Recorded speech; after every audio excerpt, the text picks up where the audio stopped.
My gosh, my neighbor is leaf blowing and it's so loud and annoying. Hello, welcome. I'm Miles and this is The Field. So today we're diving in to the cold, hard science of photosynthesis, down to the very molecular level. So when we talk about photosynthesis, there are two steps that we need to talk about.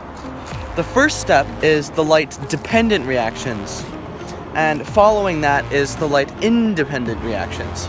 But we'll talk first about the light-dependent reactions. First, light is absorbed into photosystem 2, or PS2 for short, which excites an electron and gets it all energized. This electron then zooms down electron transport chain to photosystem 2, in which it gets re-energized again. This electron goes towards both synthesizing ATP and turning NADP plus into NADPH.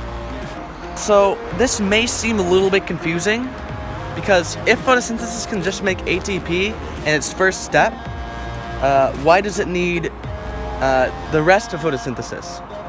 And the answer is storage. So that's why you turn it into glucose. So then plants can take out of their glucose reserves on, during the nighttime, on cloudy days, stuff like that. Okay, now we're moving on to the light-independent reactions, which take place inside of what we call the Calvin cycle. A multi-step process which uses the ATP and NADPH from the light-dependent reactions to eventually make glucose. It is basically 3 steps. First step, carbon fixation. Step 2, reduction. Step 3, regeneration. Or, if you prefer, grab, split, leave, switch, the cycle starts over again. So the first step is carbon fixation. It starts out with a molecule called ribulose biphosphate, otherwise known as RUBP. It's a 5-carbon chain with 2 phosphate groups.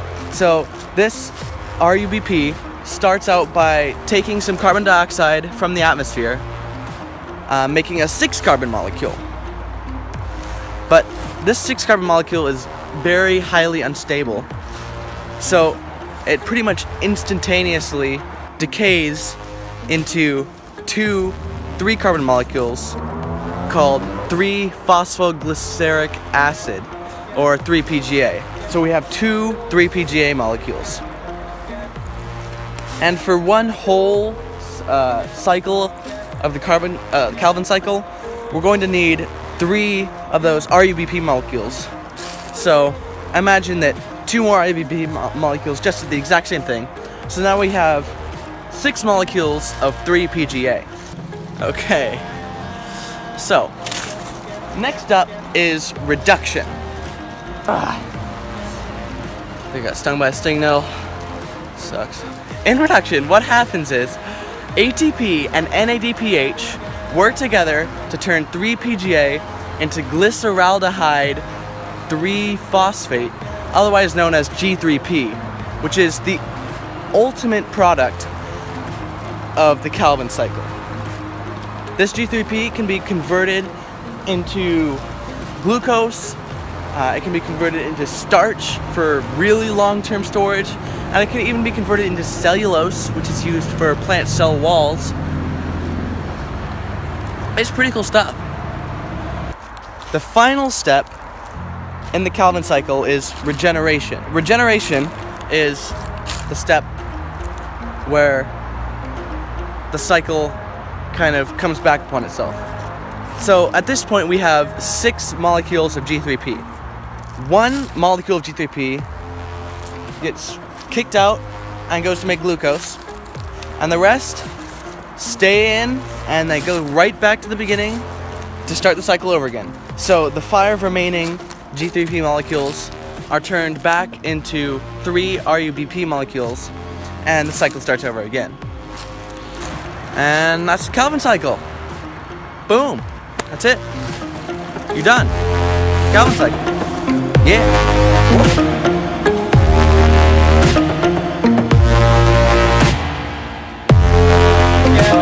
Yeah.